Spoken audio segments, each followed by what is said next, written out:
Good morning. Welcome to the morning show. Yeah. The Big Show with Glenn and Angel on Kiss 92. Good morning. Sometimes getting out of bed in the morning is a lot to deal with all at once. Good morning, Singapore, and welcome to a Friday morning with Kelly Tay. Good morning, Kelly. Hey, good evening over here. Kelly is back. Kelly, of course, from Juicy Parenting. And she is back in the sense of being back on the show, but she's not back here in Singapore. Kelly's actually coming to us live from Canada. Tell us exactly where you are, what time it is, and how long you're there for. So right now I'm in Ontario in Canada. It is exactly 12 hours behind Singapore, so it's 8 p.m. here. And I'm here for 3 months. I am 1/3 into that 3-month journey. So I have 2 more months left. Wow, okay. 2 more months left. Summer in Canada. You've been there for a third of your journey already for 1 month. Have you noticed, because you are a parenting expert, have you noticed anything different in the parenting styles of people in Canada as opposed to people in Singapore? I mean, very broad generalization. I do find that people are a lot more patient with kids here and their antics.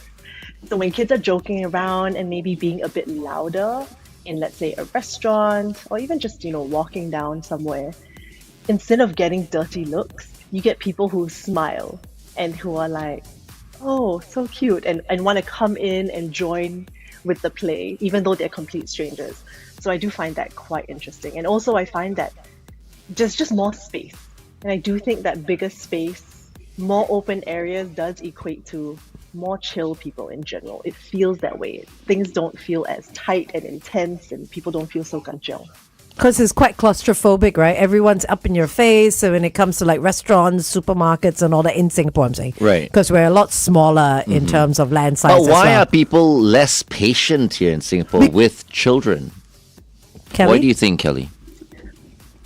Well, I mean, I'll give you an example. Just a very legit just happened. I went to a grocery store with my family. We were picking up some stuff. And in Singapore, I never ever let my kids push the double stroller or even the cart in a grocery store, simply because the aisles are too tight, right? You're going to bump into something or someone. And I'm like, no. But in Canada, the aisles are literally 3 times the size. And so for the first time, I was like, yep, you can push the cart or the stroller if you want to. And I was not stressed. They were not stressed. They were not bumping into anything. There was so much wide berth that it was okay.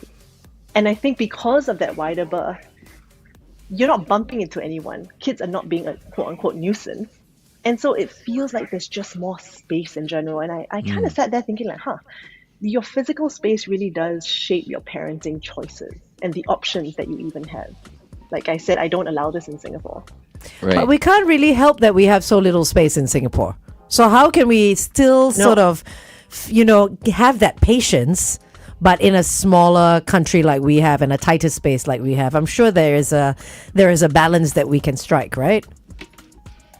Yeah, I think, well, first of all, just having developmentally appropriate expectations of kids, right? And understanding that, okay, they're probably going to be a bit louder and more exuberant sometimes within reason and not kind of jumping to like, hey, parents never teach you well, That's part of it. But I think the other part of it is also parents making decisions based on, we only know we have this much space. So let's not let kids run amok.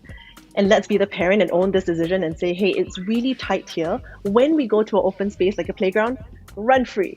But now is not the time. And I think a lot of times because parents don't do that, then people get quite judgy.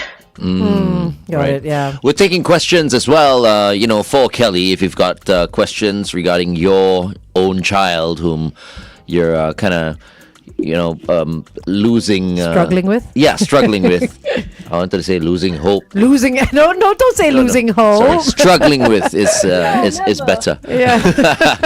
Just send it to us via Facebook right now, okay? We're speaking to Kelly Tay of Juicy Parenting on The Big Show and The Big Show TV today. Up next, Benson Boone. This is Beautiful Things on Kiss 92. Okay. Kelly, question. What inspired you to become a parenting expert, and how has your own journey as a mother influenced your approach? Well, So if we want to go back right to the beginning, I have to just raise my hand and admit that prior to doing this work, I honestly thought I would hit my kids. I thought that, yalla, just cane lah, this is the way to go. And then I think everything changed when I became a parent myself. And I realized that I really didn't know how to raise a decent human being without getting harsh and without doing these, really harsh tactics that I feel damage a parent-child bond. And so I started doing these long courses on parenting on all sorts of topics, whether it was gross motor development, brain development, sleep, food, everything. Wow. And I quickly realized that, wow, there are so many other ways to parent than what we see in Singapore, which is a very harsh, traditional, old school way of parenting that is like top down. And it occurred to me that, because I used to be a financial journalist, and it occurred to me that there must be a different way of doing things where we can still raise highly disciplined kids without having to, hunt them and whack. And so through that research, doing all the parenting courses, honestly, I spent a lot of money and it was a lot of hours. I still do parenting courses, that I realized that there is a different way. And it doesn't mean taking, Western parenting practices wholesale, because it's not all that either. It's about figuring out what the science is, figuring out what our cultural context is and the values we want to uphold as Asian parents, and then bringing those two things together. So I will say I was inspired by my lack of knowledge, realizing that oh gosh, you go to school to learn how to drive a car, right? You go to driving school to get a license. You go to university to study a certain topic. But for the most important task we have in our lives, which is raising another human being, we have no training for. And that was just absurd to me.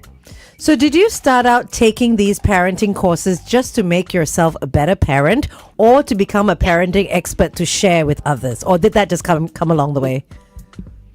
Yeah, not at all. I never, honestly, hand on my heart, did not think I was going to be doing this. I started because I realized there was one time I think she was about 8 months old. My daughter was crying and she was screaming and she was screaming and she was crying. I was doing all the things. I was like, hug you, shush you, everything. It was not working. And I remember raising her. I was like lying on the bed. I raised her above my head. I was like, stop shouting. And I was shaking. Yeah. And then she did not stop. She actually cried even more. And that was the kind of turning point for me. I was like, okay, there's a gap in my knowledge here. Surely this cannot be the way, because it was not even effective. She did not stop crying. She cried even louder for even longer. Yeah. So to answer your question, I really started this to address me and just for myself as a parent, and to share it with my husband. And then over time, as I started parenting differently, people started noticing, and then they started asking questions. Yeah, and then eventually 2 years on, I was like, maybe I can try. And then so I started teaching. Yeah. Became a business. And for the people who are watching us for the very first time, how old are your kids? So one just turned 4. The other one is turning 6 in 2 weeks. So the girl is the oldest? The older one? Yes. Okay. Girl is turning 6. Boy is just turned 4. And I specifically focus on the 0 to 6 age range. Yeah. But I will say that the principles apply to everybody, and not just kids. It applies to your spouse. It applies to communicating with your boss. Yeah. To everybody, your parents, everyone. Okay. And they are little scientists. They are. So I like to use that phrase because I think a lot of times people see kids as naughty or acting out. And actually, if we can change our mindset and see them more as little scientists who are looking at cause and effect, and are looking at, hey, when I do this, this happens. When I don't do this, this happens or doesn't happen. And then so how do I navigate that? And I think if we can take away the lens of, they're naughty and they're hell-bent on making my life, a terrible thing, then we can realize, oh, they're just experimenting and seeing, when I do this, what does mommy say? That kind of thing. But we also got to change the narrative, because I've noticed that in Asia especially, when a kid is good or cute or whatever it is, they're like, oh, you're so naughty. And I mean, like the child's actually a good child. You've heard that, right? Little babies crying or smiling, but they actually mean it in a really nice way. But I feel like if you keep saying that, the child's going to actually think that they're naughty and not good and cute. I've never heard that. Yeah, no, you ask Kelly. It happens quite a lot. It does happen. It does. It's actually in a very affectionate way. Yes. Like, hey, don't cry, hey, you're so naughty. But they're still smiling when they say it, like maybe pinching cheeks. I mean, I think I'm really not a fan of labels when it comes to whether it's, naughty or even things like smart. People think they're complimenting kids. But actually, there are a lot of studies that show that if you keep complimenting a kid based on external attributes like being smart or pretty or whatever, it takes away that sense of like, oh, I am important because of who I am. They start to lose that and start to crave the external validation of others. To be like, oh, I need to be smart. I need to get my answers correct all the time. I need to make sure that when I give the answer, it has to be right, because otherwise people won't think I'm smart anymore. And so either way, whether naughty or smart, whatever the label is, I am a fan of just not using those labels. So how and would you just compliment a noticing child kid for who then? they are. How would you because So I would notice. Yeah, I would notice things like, your actions. So for example, I would notice things like, oh, you noticed that he was waiting for a turn with that toy, and that's really thoughtful of you. I wouldn't say things like, oh, you're so smart because you got the answer correct.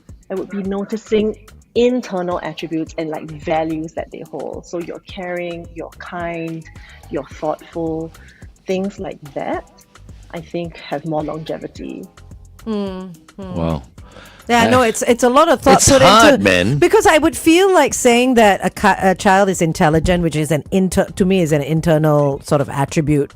Being smart, being almost Yeah. like kind and caring and all that would be positive. But now the way you put it is like, oh, now the kid is now aiming for the perfect score because you've said that he's smart or anything. You're like, oh no, I didn't want to do that. Yeah, which is why, I think when Kelly says they're all little scientists, Scientist is a nice it's, way. Yeah, I like it. It's so cool. I love it as well. Because kids are so curious and they're constantly learning and they're constantly absorbing everything that we do. So it's so important what we say and how we act as well. Okay, question. Wait, hold on. Shall we go? Are we traffic, going yeah. back? Okay, I've got a question for Kelly when we go back on the radio.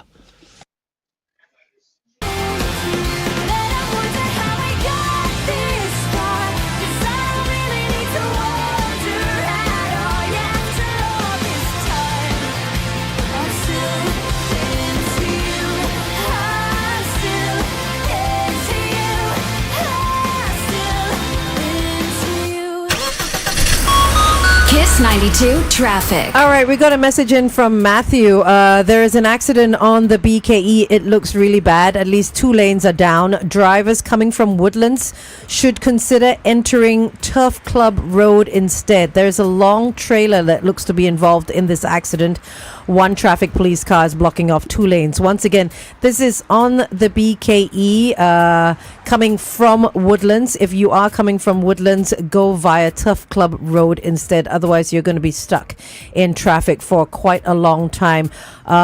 This is at Woodlands Avenue 3 exit. I've also got it on the One Motoring website. If you know anything else about that situation, WhatsApp us 8855 0920. Good morning and welcome back to The Big Show and The Big Show TV, TGIF, and live from Canada right now, we have Kelly Tay of Juicy Parenting. Thank you once again, Kelly, for joining us today. Thanks for having me. Nice to be hearing Singapore accents. Okay, so I've got a question here for you. What are the most... Sorry, that's not the one. I've got a few questions here for you. Okay, let's take that one. What are the most common disciplinary mistakes you see parents making, and how can they shift to more effective methods? Yeah, I think one is definitely correcting before connecting. So a lot of times when a child does something that, it's a behavior we don't want to see, it's very easy to just come in and be like, no, stop it, don't do that thing. And instead, what I teach my folks in the Juicy Parenting membership is telling them, let's switch that order. Let's connect before we correct. And so back to the little scientists. Take a pause, calm yourself, and take a pause and think, okay, what were they trying to achieve with that? Maybe they knocked over a glass of water. They weren't doing it on purpose. They were trying to reach for something else. So in that moment, the connection can be, you were trying to reach for that plate. instead of why you're not over that glass again, right? So just noticing that you were trying to reach for that. Next time you can XYZ. Ask me for help. Move the ask me to glass. shift the thing, whatever it is. Yeah. And so I would say definitely one big mistake would be to correct before connecting, because your child is not likely to listen when they feel like you are coming at them and it's like a you versus them thing. If you can connect and say, hey, I don't see you as a troublemaker. I see you as someone who was trying something. I see the intent behind something. Then we're not adversarial. We're kind of on the same team and they're more likely to be like, okay, I feel connected. Let's hear. The other thing I would also say is empty threats. Threats in general, but specifically empty threats really make you look like a clown. And this is not specific to Asian parents. I was just at the playground in Canada with my kids yesterday, and there was a mom who was saying, if you throw those wood chips another time, because the ground here is wood chips, and she was like, if you throw those wood chips one more time, we're going straight home. And what do you think the kid did? Threw the wood chips. Threw the wood chips again. And did they go home? No. And so the rest of the time at the playground, the kid kept throwing wood chips. So empty threat. Kid knows no teeth behind this. On the other hand, with Asian parents, we will see not empty threats, but we will see a lot of harshness, right? Like smack you, or like I'm gonna haul you off the playground in a very rough way. And I think that we can find something in the middle. We don't have to be permissive and we don't have to be harsh. We can find something in the middle. What I tend to do with my kids is I tell them what I expect to see and I'll give them a reminder. It's up to parents to decide how many reminders. For me, I do one reminder. And so for me, it would be, hey, I want the wood chips to stay on the floor. So telling them what I want to see versus what not to do, because otherwise they just hear no wood chips, no wood chips. So I want the wood chips to stay on the floor. That's the first thing. And then the second thing is I say, what happens when I see it again? So the next time I see wood chips being thrown, we're going to go take a rest on the picnic mat. Or if I want to, we're going to leave the playground. And the next time it happens, I really am leaving. But I'm not leaving in a drag you screaming and crying. It's just a calm, yeah, okay, that happened. It's hard for you to be at the playground right now because you're not able to play safely. We're going to go now. And that will be it. So I think there has to be a middle ground. That's amazing. I don't think I'll be able to do that. No, you would drag your child by the hair. I'll be shouting and screaming. Okay, anyway, we'll continue to talk to Kelly on The Big Show TV. It's 8:22. Kiss 92 time check. Okay, Kelly, we're getting actually a lot of questions coming in on Facebook. If we don't have time to address all of them, maybe you can head to our Facebook page and address them later if you have the time. But Mel says, do you observe any difference between the behavior of boys and girls when you use these methods? And do you use different, and if you do you use different methods for boys and girls? For me personally, the only difference I would say I see is that boys often, not always, but often work at a louder register and with a lot more movement. And that can be very hard because, you know, there may be a girl who is sitting quietly and then the boy bouncing off everywhere. So this is actually quite developmentally appropriate and normal. That's the only I would say I see. Other than that, in terms of how I interact with kids, it's the same for me. I'm not thinking in my head, oh, it's a boy, therefore needs XYZ, girl needs ABC. And I think there's this huge myth out there that, you know, you need to be harsher with boys, or you need to, you know, you can allow the feelings for the girls, but not the boys. The boys, it's actually not true at all. And so for me, I provide the same thing. And it's always allow the feelings, hold the boundary. So you're allowed to be upset, and there's still no cookie. Okay. Alex, just a couple of messages here. Alex is saying, good morning, guys. No questions from me, but I just want to say that my wife and I are huge fans of Kelly.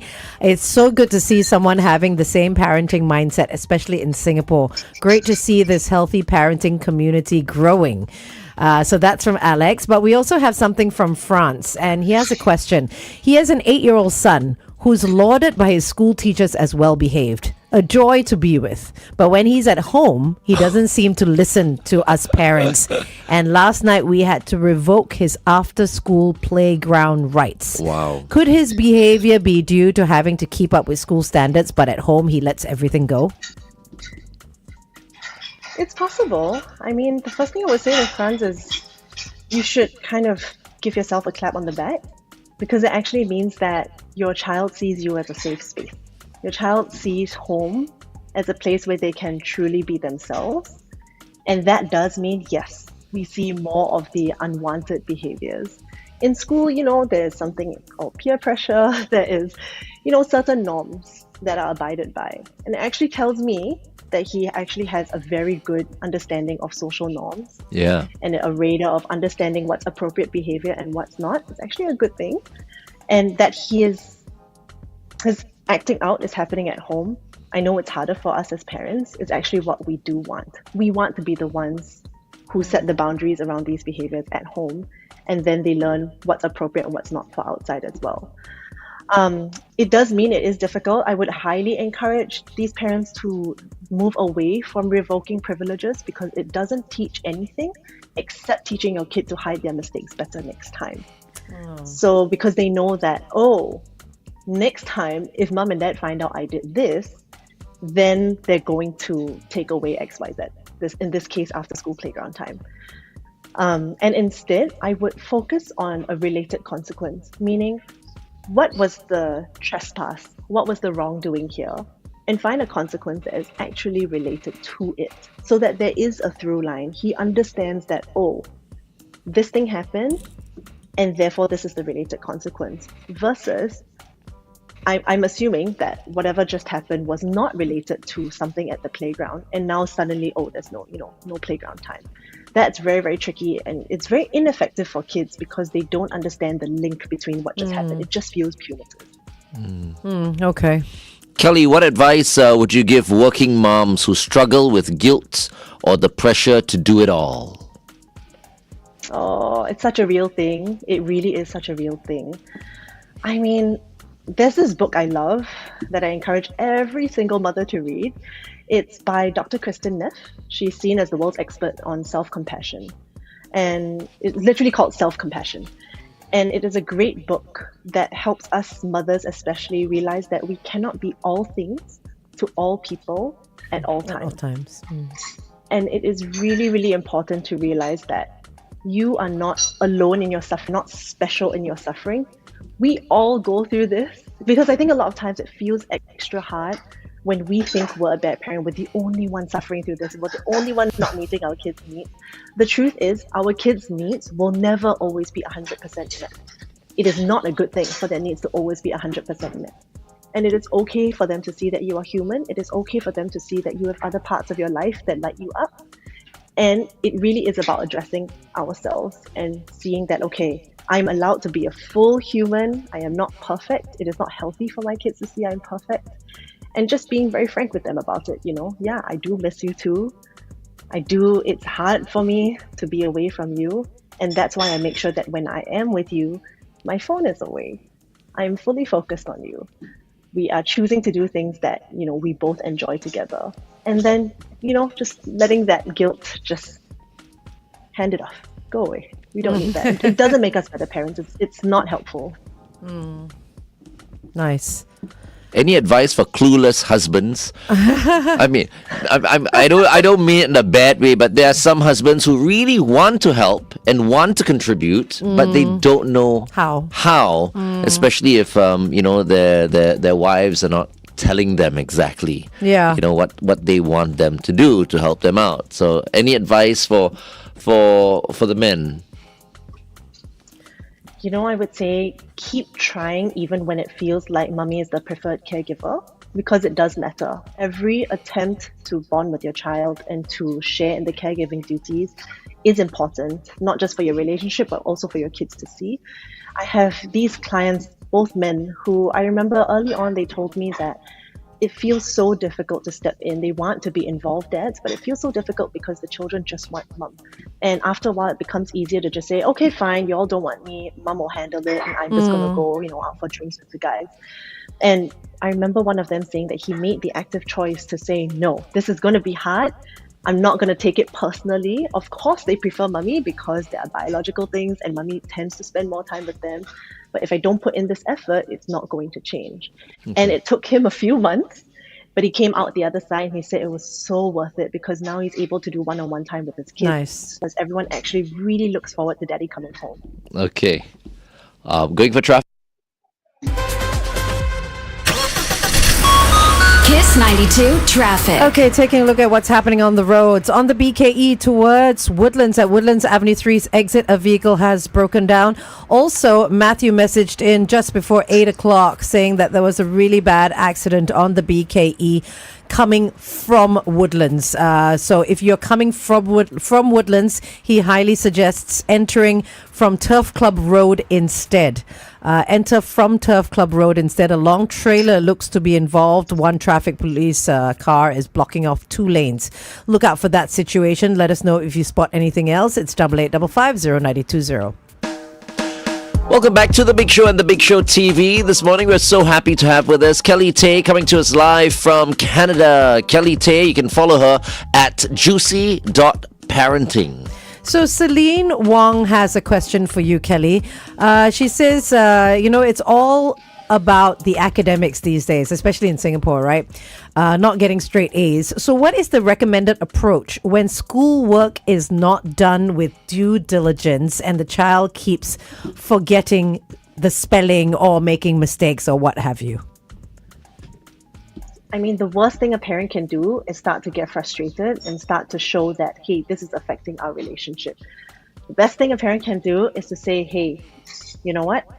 I am here to help you through this, and your worth is not dependent on you getting this right. I know you can do it, and I'm going to help you, and your worth is not dependent on this. Because very quickly, when they start to sense us getting frustrated, they start realizing, little scientists again, they start to notice, hey, mommy's only happy with me and okay with me. My relationship with her is only okay when I am this kind of student, when I get this kind of score. And that's really, really, really unhelpful. So the first thing we can do is kind of calm ourselves down and remember that, in Singapore, yes, it feels like there's this overbearing thing. Our children need to get straight A's. But if we widen our lens, it's really not true. Sorry, do we have time for a quick story? Yes, of course. Okay, so The Lion King is playing here in Ontario, in Toronto, and we drove to go watch the show. And the boy playing Little Simba is a Singaporean. So his parents moved from Singapore to Canada 10 years ago, and he's getting into the performing arts, and he auditioned and he got this role. And we met him at the stage door and we met his parents. And his dad was saying, it is so interesting moving to Canada and seeing that actually his Canadian colleagues who are at the same company, doing the same job, getting paid the same thing, they have arrived at the same place in life. But in his word, he was like, but they had a childhood. They had a what? They had a childhood. They had They a had a childhood, right. So they weren't running around being super stressed about grades, and there was a pathway. I'm not saying that the realities of Singapore academics are not real. It is real. At the same time, we can broaden our lens a bit and realize Singapore has one way of doing things. There are so many ways. And I think, to MOE's credit, I do think that there have been many more pathways now with the government trying to, there are ways to kind of move past. I mean, I scored terribly for PSLE, terribly. And then 10 years later, I got a Fulbright scholarship and I went to Columbia University. So I'm not saying everyone's like me, and I'm not saying, this is, yay, Kelly. It's more just to say your It's PSLE possible. scores don't define who you are. And if my parents had made me feel that way, I don't think I ever would have gotten a scholarship later on. Right. Because I would have internalized, I did badly. I'm in the worst class in school. I would have internalized that. And so I'm super grateful to my parents for not doing that. that's- The worst thing a parent can do is do that. Yeah. Yeah, no, there's so many kids in Singapore who feel that way. Yeah. Like when streaming comes along, especially before. I don't even know, is there still normal and express classes and I all have that? no clue, yeah. So when people go into the normal stream, they kind of feel less, Yeah. than the ones in the express stream. For I don't- sure, Do yeah. they still have normal and express here in Singapore? They They're- do. they're- Okay, they're- so it's the 5 years versus the 4, no? Do They- they still have it? No more. Okay. Okay. Yeah, that was many years ago, Yeah, right? but I get what Kelly is saying because the PSLE, so much emphasis is placed on that.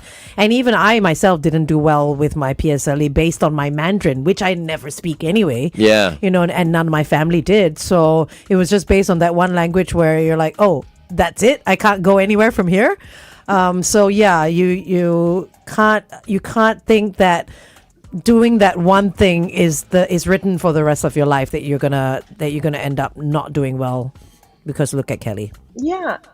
And also that kid who is performing Young Simba now, he's turning 12, which means his contemporaries in Singapore are mugging for PSLE. Meanwhile, he's having this life-changing experience being on a big stage with professional actors, and Yeah. what that does for him, not academically, but for skills, for values, discipline, showing up. That's huge. I It think there's is. so many more things that we can look at in inculcating in our kids than just grades, just A's. Love that. All right. Well, thank you very much, Kelly, for taking time off and joining us this morning over here. Thank you so much.